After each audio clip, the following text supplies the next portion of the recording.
बॉम्बेला मुंबई करण्यात सर्वात मोठा वाटा रामभाऊंचा आहे। मुख्यमंत्री देवेंद्र फडणवीसांनी वक्तव्य केलं तर आमच्यासाठी ते बॉम्बे नाही मुंबईच आहे।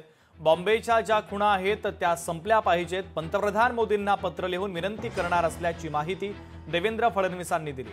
आयआयटी बॉम्बेचं नाव आयआयटी मुंबई करावाची विनंती करणार असल्याचंही फडणवीसांनी म्हटलेलं आहे। बॉम्बेचं मुंबई करण्यामध्ये सर्वात मोठा वाटा हा रामभाऊ नाईकांचा आहे।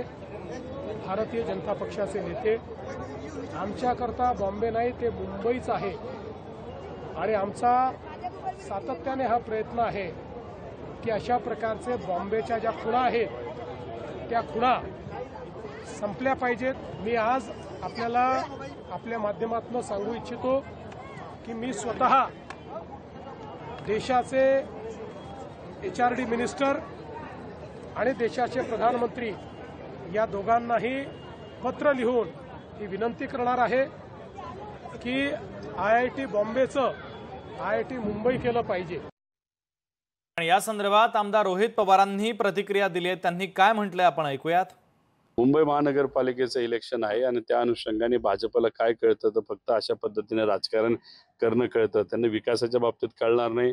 गुजरातला मोठं करत चाललेत आणि त्या ठिकाणी महाराष्ट्राला खाली खेचत चाललेले आहेत आणि काय इथं येऊन बडबड करत बसतात तर मग याचं नाव बदलतो त्याचं नाव बदलतो हे करतो ते करतो। अरे हाताला काम द्या। युवा शिक्षित आहे पण नोकऱ्या नाहीत आणि सगळ्या नोकऱ्या गुजरातला तिथं चाललेल्या आहेत। त्यामुळे उगाच हवेत गोळ्या मारण्यापेक्षा फालतूगिरी करण्यापेक्षा जरा जमिनीवर या आणि लोकांच्या हितासाठी काहीतरी करा। पण हे मात्र बीजेपीला जमणार नाही। जातीवाद करतील, धर्मवाद करतील, त्याच्यात व्हेज नॉन व्हेजचा वाद करतील, मराठी अमराठीचा वाद करतील आणि याच्यातच कसं तरी इलेक्शन काढून घेतील आणि नंतर काय करतील तर आपली घरं भरतील। लोकशाही मराठी ऐका, पहा, जागरूक रहा।